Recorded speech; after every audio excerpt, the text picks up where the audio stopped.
morning, students. Today I am going to tell you about a poem written by Robert Frost, Dust of Snow. Dust of Snow. Snow का मतलब हुआ वो जो ओले होते हैं, बर्फ के टुकड़े होते हैं पहाड़ी क्षेत्रों में, बर्फीली हवाओं के साथ जो झड़ते हैं, गिरते हैं छोटे छोटे बर्फ के कण, वो डस्ट ऑफ स्नो मतलब उसके धूल। तो रॉबर्ट फ्रॉस्ट ने इस कविता को लिखा है। स्टार्टिंग करते हैं the way a crow shook down on me the dust of snow from a hemlock tree. कवि किसी उधेड़ पुन में पड़े हुए थे, चुपचाप बैठे थे। अचानक उनके दिमाग में आया, वो ऐसे ही निकल पड़े और जब उस रास्ते से होकर के जा रहे थे तो अचानक एक धतूरा का पेड़, जिस धतूरे के वृक्ष पर एक कौवा बैठा हुआ था, उसने अपने पंख को फड़फड़ाया। उसके पंखों पर वो बर्फ के छोटे छोटे टुकड़े लगे हुए थे और वो अचानक टुकड़े जो हैं वो कवि के ऊपर आकर के गिरते हैं। कवि बताता है, has given my heart a change of mood and save some part of a day I had lived. तो जब उसने पंख फैला करके छिछकोरा तो क्या हुआ कि अचानक कवि को जैसे लगा कि कोई वो ध्यान मग्न था या वो क्या कर रहा था, क्या करने वाला था, उसकी चाह कुछ और थी करने की, बट वो ऐसे ही दिन को कमा रहा था, बिता रहा था भैगा मोड़ की तरह। लेकिन जैसे ही पड़ा अचानक इसको दिल में झटका लगा, अरे ये क्या? तो उसको लगा कि ये मेरा सारा दिन तो ऐसे ही व्यर्थ चला जाता, हमने कुछ किया भी नहीं आज के दिन। तो इस कौवे के पंख के झाड़ने से जो बर्फ के टुकड़े गिरे, उस टुकड़े ने इसके हृदय में खलबली मचा दी और इसको एक लगा कि अरे मैं तो यूं ही बेकार बैठा गंवा रहा था सारा समय। इसने मुझे यह बता दिया कि वह दिन, वह समय जो मैं यूं ही ऐसे ही जो बचा पड़ा है उसको ऐसे ही गंवा रहा था, पिनांस पछतावा कर रहा था, पता नहीं हमने क्या किया, कैसे किया। तो अंत में कवि को लगता है कि कौवा जो है, जो कि कौवा और धतूरा का पेड़, यह संबोधित करता है डार्क साइड को, नेगेटिविटी। लेकिन उस नेगेटिविटी में भी इसने अपने ऊपर एक पॉजिटिव वाली ले पाया। तो कवि कुल मिलाकर के कहना चाहता है सेंट्रल आइडिया के तहत ये कि व्यक्ति को निराश हताश नहीं होना चाहिए अगर नेगेटिविटी भी है, और उस नेगेटिव में भी पॉजिटिव को ढूंढना या पॉजिटिव कार्य को करना। तो ये पूरा लेसन है, बस 2, 4, 6, 8 लाइन है। अब इसमें क्वेश्चन आएंगे। तो क्वेश्चन कैसे आते हैं? जैसे ऊपर से 3-4 लाइन दे दिया गया, the way crow shook down on me the dust of snow from a hemlock tree. तो आ गया कि who is me in second line, me को सिंगल इन्वर्टेड कॉमा में घेर दिया गया। तो जब मी को सिंगल इन्वर्टेड कॉमा में घेर दिया गया तो सूक डाउन ऑन मी मतलब हियर हमको जवाब लिखना है कि hear me is poet. Who is sitting on hemlock tree, note A crow was sitting on the hemlock tree. What happened with the poet? The poet was walking on the way when the crow, और ये भी दिमाग में रखना है कि question के बगल में वो मार्किंग बना रहता है, 1 नंबर 2 नंबर 2 नंबर आटे वाले 2 नंबर।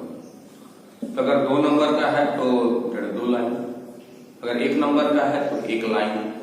अगर क्वेश्चन डिमांड कर रहा है कि नहीं 1 वर्ड में लिखना है, जैसे क्वेश्चन है who is me on second line, answer in 1 word only, तो आपको वहां खाली आंसर में पोएट लिख देना है।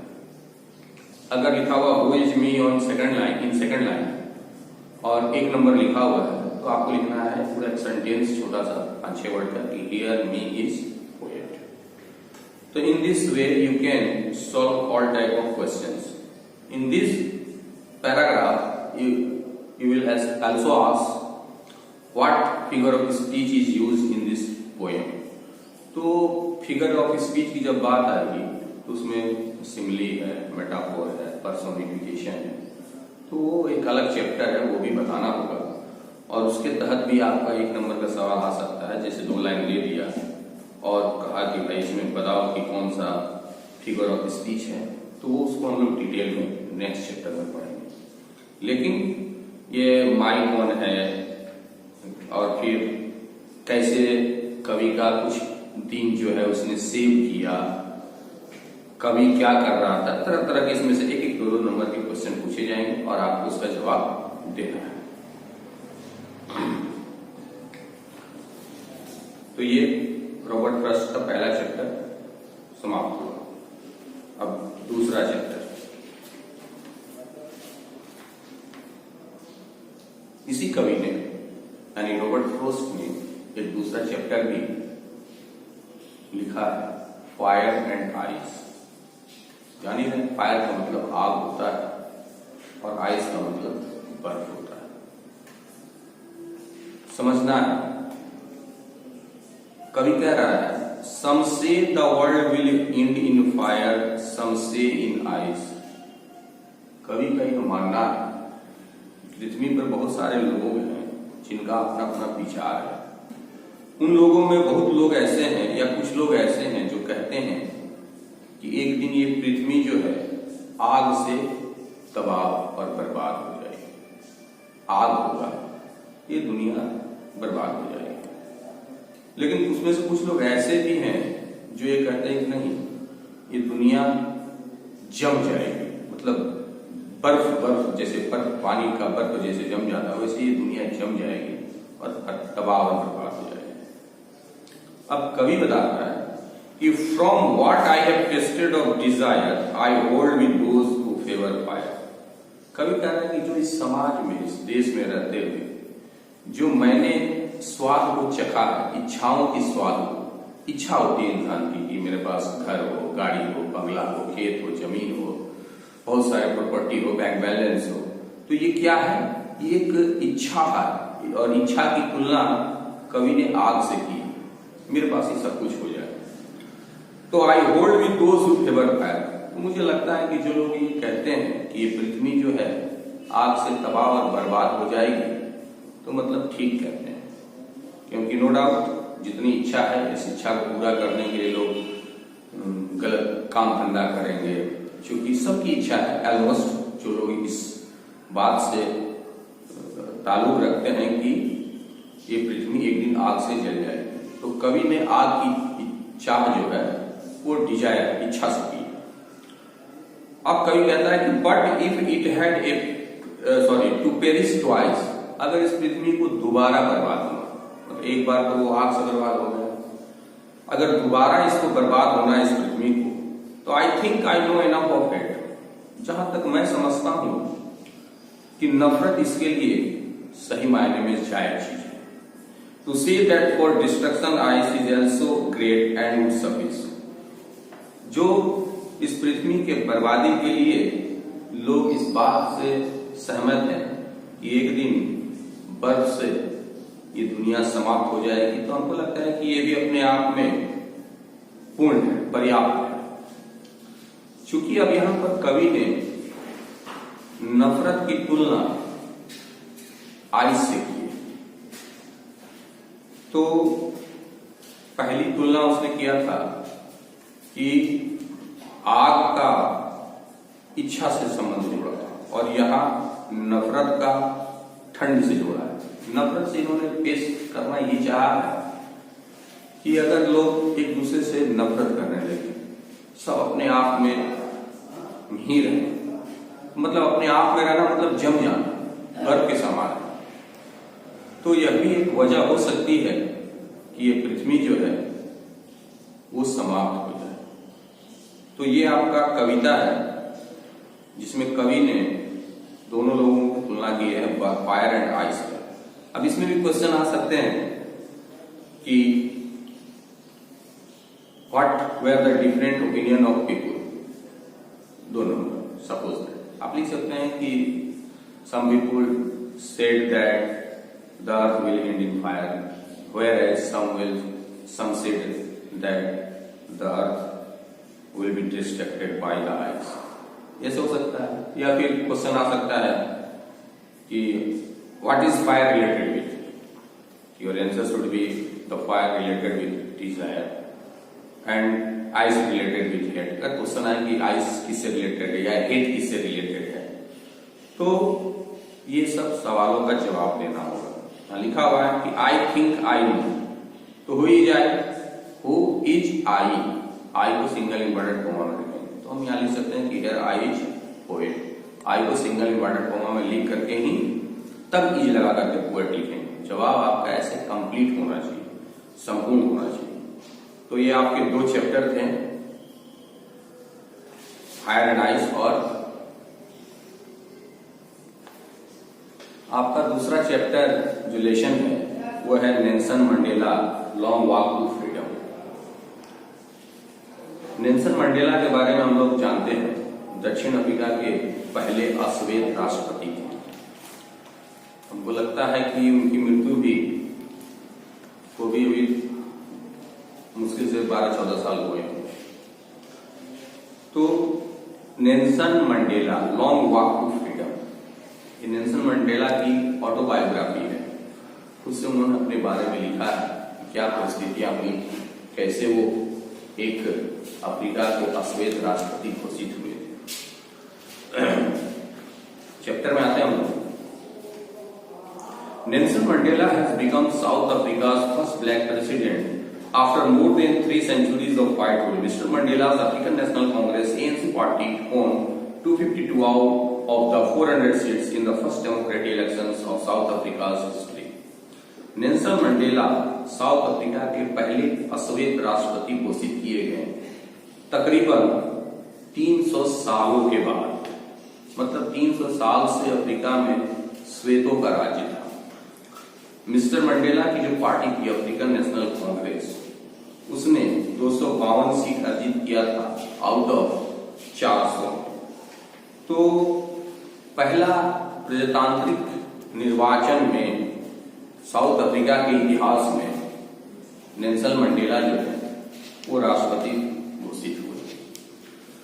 अब the inauguration ceremony took place in the Union Building Amphitheatre in Pretoria today, attended by politicians and dignitaries from more than 140 countries around the world. Never again will this beautiful land experience the oppression of one by another, said Nelson Mandela in his address.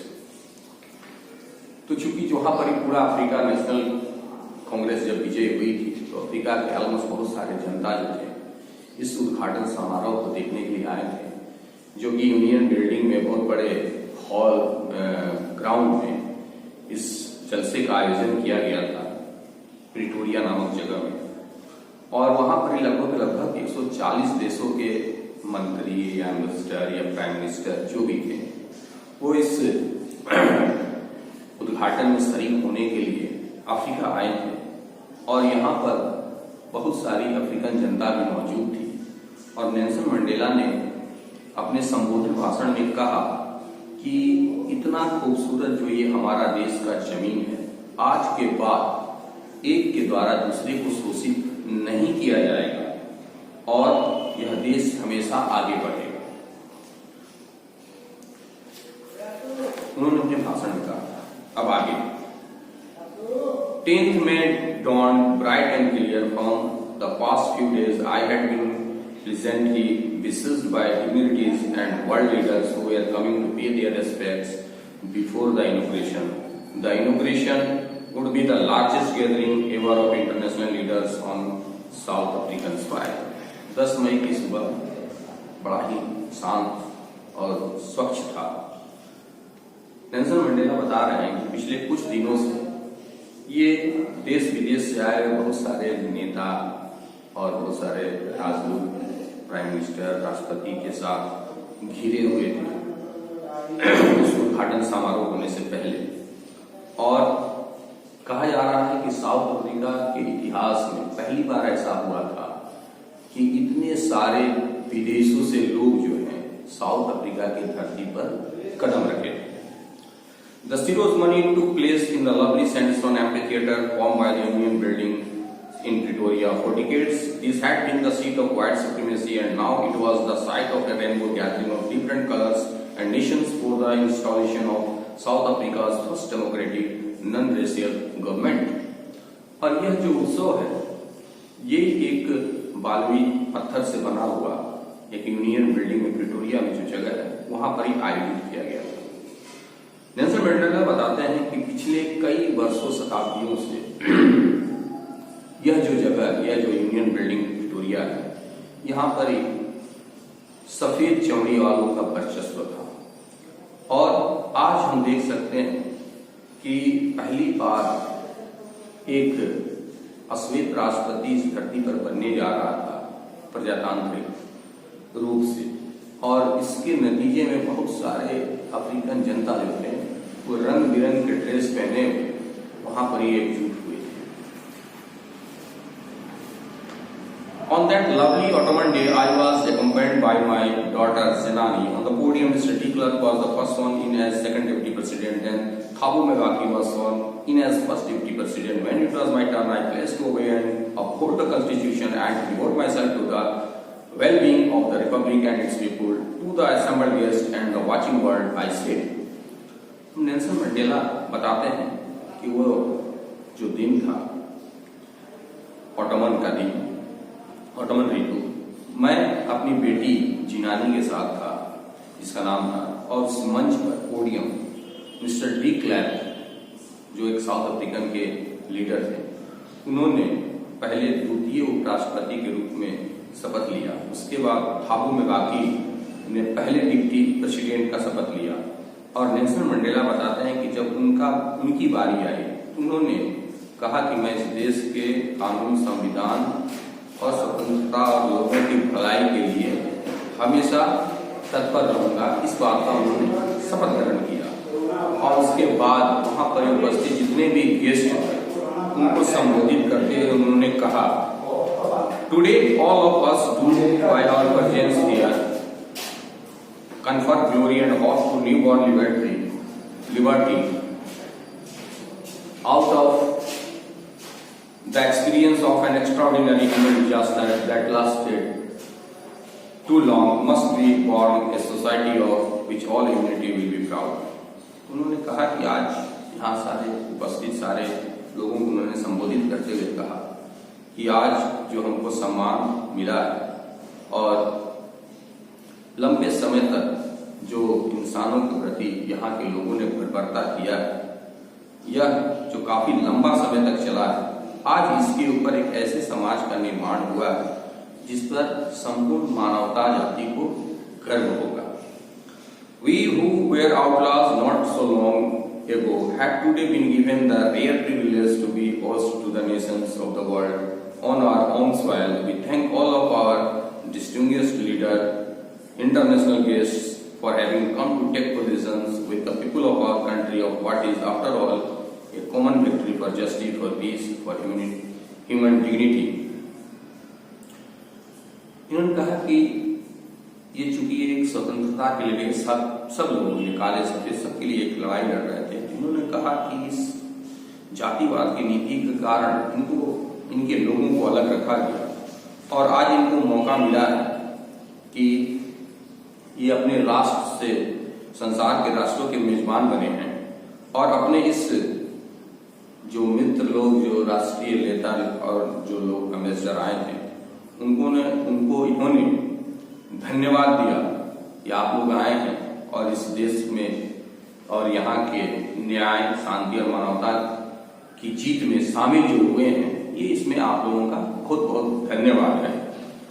We have at last achieved our political emancipation. We place ourselves to liberate all our people from the continuing bondage of poverty, deprivation, suffering, center and other discrimination. तो उन्होंने कहा कि आखिरकार हमने आज़ादी प्राप्त कर ली है और हम अपने साथ शपथ लेते हैं कि सभी लोग ये जो लगातार गरीबी की जंजीर, तकलीफ और ये जितने भी हैं इन सबसे हम सबको मुक्ति दिलवाएंगे। Never never and never again shall it be that this beautiful land will again experience the oppression of one by another. नहीं और कभी नहीं, अब यह सुंदर धरती दोबारा कभी ऐसा नहीं बनेगी जिसपे एक लोग जो है दूसरे लोग पर शासन करेंगे। The suns shall never set on so glorious a human achievement.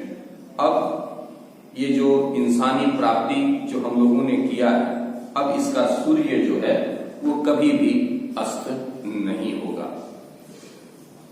Late freedom is God bless Africa. स्वतंत्रता पूर्ण शासन करे, भगवान अफ्रीका को आशीर्वाद दे। इन्होंने अपने संबोधन भाषण में ये कहा। तो कुल मिलाकर इस चैप्टर को हम लोगों ने एक ढंग से पढ़ लिया और इसको अब अपने शब्दों में हम लोगों को लिखना है। Nelson Mandela long walk to freedom, 2 poem हमने पढ़ाया, उसका भी डिटेल्स, उसको भी आप चाहें तो एक समरी लिख सकते हैं जिसमें कि सारे क्वेश्चन आ जाए, क्वेश्चन छूटना नहीं चाहिए। अब जो चैप्टर दूसरा था नेल्सन मंडेला का लॉन्ग वॉक टू फ्रीडम, उसमें भी आप लोग लिख सकते हैं कि जो बताया गया चैप्टर को अपने ढंग से पढ़ना है, समझना है और लिखने का प्रयास करना है कि Nelson Mandela after 3 centuries ago, it was the first time that Nelson Mandela became the first black president of South Africa.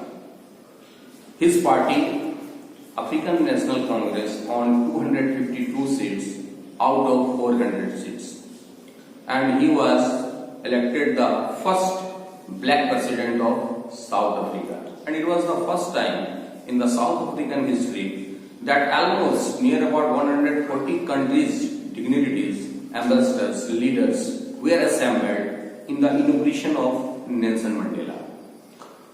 On that day, Nelson Mandela addressed the people of South Africa and also to the assembled leaders, and he said that this part of his country will never oppressed by one by another. This was the message to his people, that from a long time ago here the people were oppressed one by another. So he fight for the last 3 to 4 decades, near about 40 to 50 years, then he achieved this position. And it was the Ottoman day when he was with his daughter Zinani on the podium, the seat. The inauguration was took place in the Sandstone building, Pretoria, where the assembled people, he addressed all the people, and he said that last 3 or 5 days, dignitaries and leaders of the countries, and he was very happy. So he addressed the people that the sun will never shed such type of, and this party will do in favor of the poor people and discrimination. So he prayed to God that God bless Africa. Thank you. Next.